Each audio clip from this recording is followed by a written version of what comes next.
ఒక్కసారి కొమ్మూరి గోల్డ్ కి కాల్ చేయండి. తాకట్లో ఉన్న మీ బంగారాన్ని విడిపించి మార్కెట్ ప్రైస్ కి వాళ్ళు కొనుక్కుని మిగతా డబ్బులు మీకు ఇచ్చేస్తారు. హలో అండి, అందరికీ నమస్కారం.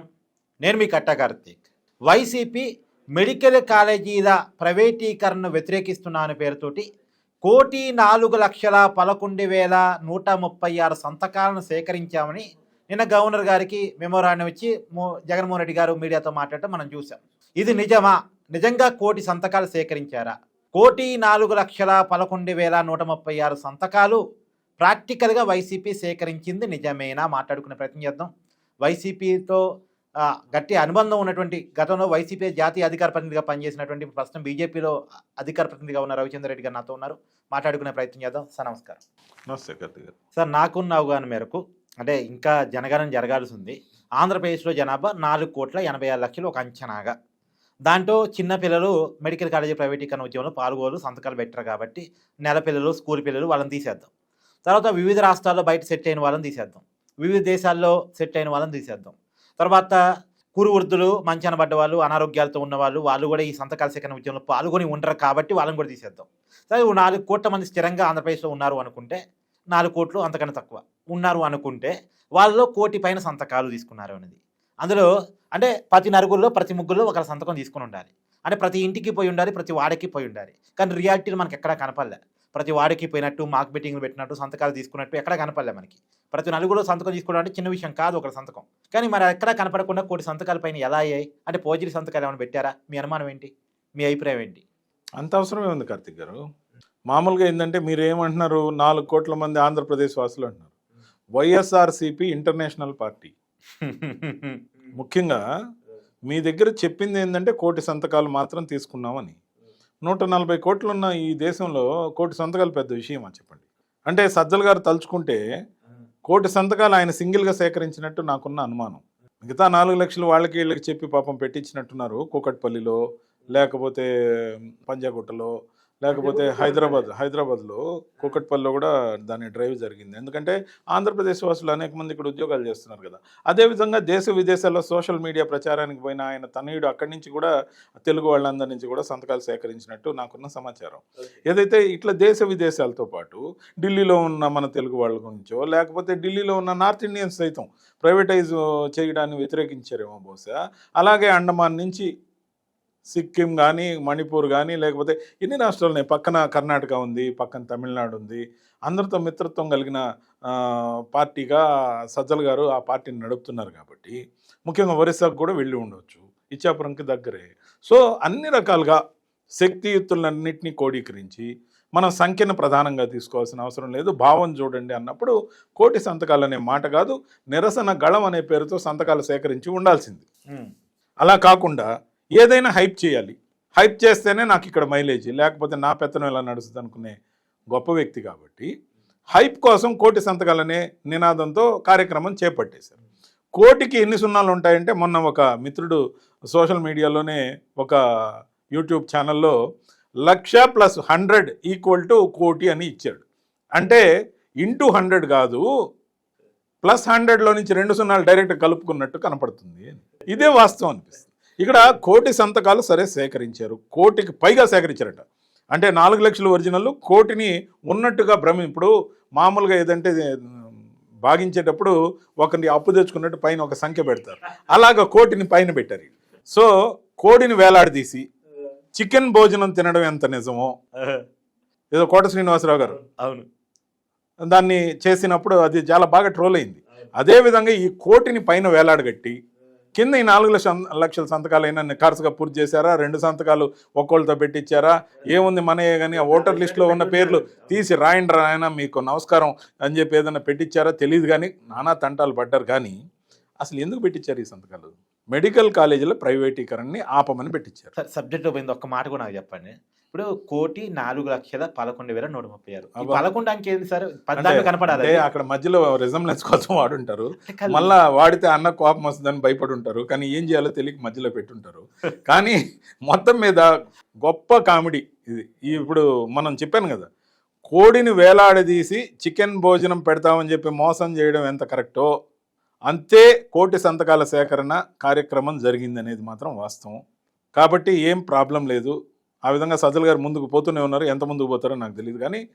కానీ ఒక్కటి నిజం, అన్న జగన్మోహన్ రెడ్డి గారితోనే, అంటే వాళ్ళ పార్టీలో అందరూ అన్న అంటారు కాబట్టి, ఇప్పుడు నేను ఆ పార్టీలో లేకపోయినా ఆ పదం వాడినందుకు మళ్ళీ రకరకాలుగా నన్ను ట్రోల్ చేయకుండా, నేననేది ఏంటంటే, జగన్మోహన్ రెడ్డి గారు అడగాల్సిన ప్రశ్నలు ఏంటి, రాసిచ్చిన స్క్రిప్ట్ ఏంటి? అడగాల్సిన ప్రశ్న ఏంటంటే, మెడికల్ కాలేజీ ప్రైవేటీకరణ ఆపండి అని గవర్నర్ గారిని అడుగుతూ, దాన్ని ఎందుకు ఆపాలో 4 మొక్కలు రాసిచ్చే దిక్కులేని స్క్రిప్ట్ రైటర్స్ ఎవరైతే చచ్చారో అక్కడ, ముఖ్యంగా మెడికల్ కాలేజీలు ప్రైవేటీకరణ ఎందుకు ఆపాలి, దానివల్ల సమాజానికి ఏర్పడే నష్టం ఏంటి అనే కార్యక్రమం తప్ప మిగతాదంతా చేశారు. అది ఏ విధంగా చేశారని నేను క్లియర్గా చెప్తా. చంద్రబాబు నాయుడు గారు అవుట్ పేషెంట్కి ఫ్రీగా చూస్తామని చెప్పారు. మరి ఆపదలో ఉన్న రైతు, ప్రసవానికి వచ్చిన మహిళ, లేకపోతే అదే రైతు అంటే ఏ పొలంలో పనిచేస్తున్నప్పుడు ఏ పాము కట్టుకు గురైనా, లేకపోతే ప్రసవానికి వచ్చిన మహిళ అర్ధరాత్రి హాస్పిటల్కి వచ్చినా, లేకపోతే యువత ఎవరైనా యాక్సిడెంట్ కేసులో గురైనా, లేకపోతే గంజాయి మత్తులో ఉన్న వాళ్ళైనా, ఏదైనా బస్ యాక్సిడెంట్లో, ట్రైన్ యాక్సిడెంట్లో, ఏదన్నా మెడికల్ హెపజార్డ్ వచ్చినా అవుట్ పేషెంట్లకు మాత్రమే చూస్తానని చంద్రబాబు నాయుడు గారికి చెప్తున్నారు. మరి వాళ్ళని ఇన్ పేషెంట్గా చూసుకోకపోతే వాళ్ళ ప్రాణాలకి రక్షణ ఉండదు. కాబట్టి ఎయిమ్స్ని ఏ విధంగా ప్రైవేటీకరణకు గురి చేయకుండా సమాజం కోసం కేంద్ర ప్రభుత్వం నడుపుతుందో అలానే వీటినన్నిటిని నడపాలి అని అడగాలి. అడిగారా? అంత తెలివితేటలు ఏడాది వాళ్ళకి, ఆ స్క్రిప్ట్ రైటర్లకి ఆ తెలివితేటలు ఉన్నా కూడా బహిర్గతం చేయరు. ఎందుకంటే జగన్మోహన్ రెడ్డి గారు బాగుపడకూడదు, బాగుపడుతున్నట్టు నటించే విధంగా రాసే స్క్రిప్ట్. 2, 4,700 కోట్ల రూపాయలు లేవు, అన్ని వనరులు ప్రభుత్వం దగ్గర లేనప్పుడు మేము ప్రైవేటీకరణ తప్ప మాకు గత్యంతరం లేదని ఇప్పుడు ప్రభుత్వం చెప్తే, ఇవన్నిటినీ వినడానికి నేను కూటమి తరపున ఇలాంటి తాయిలాలు వాళ్ళకి ఇస్తున్నాను అనుకోవద్దు. దీనికి ఆన్సర్లు నేనే చెప్పబోతున్నా. సో ముఖ్యంగా 4,700 కోట్లు మా దగ్గర లేవు, 4,700 కోట్ల కోసం మేము వీటిని ప్రైవేటైజ్ చేయాలనుకున్నాం. కానీ ఈ ప్రైవేటైజ్లో PPP అని ఉంది, పబ్లిక్ ప్రైవేట్ పార్ట్నర్షిప్, అంతే కదా? సో దాని గురించి నిర్వచనం ఏంటి, దాన్ని ఏ విధంగా అమలు చేయబోతున్నారని అడిగిన క్వశ్చన్ లేదు.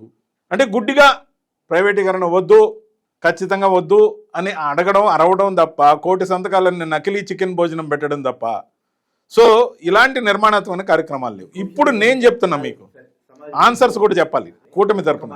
ఒక మాట, కోటి సంతకాల సేకరణ కార్యక్రమంలో భాగంగా గవర్నర్ గారికి ఇవ్వడం కోసం జగన్మోహన్ రెడ్డి గారికి జనం సమీకరించారు కదా. ఆ జనంతో వాళ్ళ అఫీషియల్ ఛానల్ పేరు చెప్పను కానీ జగన్మోహన్ రెడ్డి గారి సొంత ఛానల్ వాళ్ళు బయట తీసుకుంటా ఉన్నారు.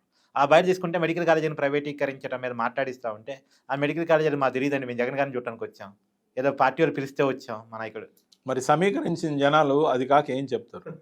వాళ్ళకి సబ్జెక్ట్ మీద ఏమన్నా ఉన్న మామూలు అధికార ప్రతినిధులకే రెగ్యులర్గా కోచింగ్ క్లాసులు ఉండవు అక్కడ. ఎవరికి మామూలుగా వాళ్ళకున్న టాలెంట్ని బట్టి ప్రొజెక్ట్ అయ్యి పార్టీ కోసం నిలబడి మాట్లాడిన వాళ్ళమే గతంలో. అక్కడేం కోచింగ్ క్లాసులు లేవు.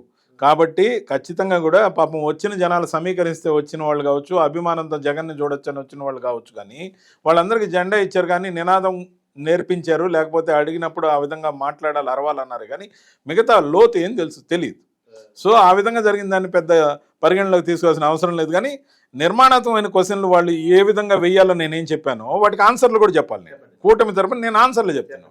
ఏదైతే వాళ్ళు ఈ విధంగా రైతుకు కానీ, మహిళకు కానీ, లేకపోతే యువతకు కానీ ఆపరేషన్లు అవసరమైన వాళ్ళు, స్కానింగ్లకు అవసరమైన వాళ్ళు, ఇన్ పేషెంట్గా చేర్చుకోవాల్సిన వాళ్ళు, 108 నుంచి అర్ధరాత్రి తీసుకొచ్చిన పేషెంట్లకి వీళ్ళకి భద్రత ఏంటి అంటే ఆరోగ్యశ్రీతో పాటు ఆయుష్మాన్ భారత్ను కూడా లింక్ చేసి వాళ్ళకి ఎమర్జెన్సీ మెడికల్ హెల్త్ కేర్ గురించి వాళ్ళకు ఒక ప్రత్యేకమైన క్లాజ్ని ప్రొవైడ్ చేసి వాళ్ళని ఇన్ పేషెంట్లుగా ఉచితంగా ఏ విధంగా ట్రీట్ చేయొచ్చు అనే దానికి ఒక కార్యక్రమాన్ని ఈ కూటమి ప్రభుత్వం తీసుకొస్తుంది.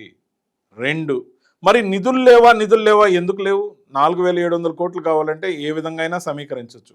రేపు బ్యాంకర్స్ దగ్గరికి వెళ్ళి ఈ కాలేజీలు నిర్మాణం పూర్తయిన తర్వాత విడతల వారీగా ఏదైతే రెవెన్యూ వస్తుందో మీకు మేము చెల్లిస్తామంటే ఓవర్ నైట్ బ్యాంకులు ముందుకు వచ్చి మెడికల్ కాలేజీలకి 4,700 కోట్లు కాదు 10,000 కోట్ల రూపాయలు ఇచ్చేవాళ్ళు ఉన్నారు. మరి ఎందుకు తీసుకోవట్లేదంటే పబ్లిక్ ప్రైవేట్ పార్ట్నర్షిప్ని ఎప్పుడైతే మనం తీసుకుంటామో పబ్లిక్ రెస్పాన్సిబిలిటీ ప్రభుత్వానికి అయినప్పుడు ప్రైవేట్ రెస్పాన్సిబిలిటీ మేనేజ్మెంట్.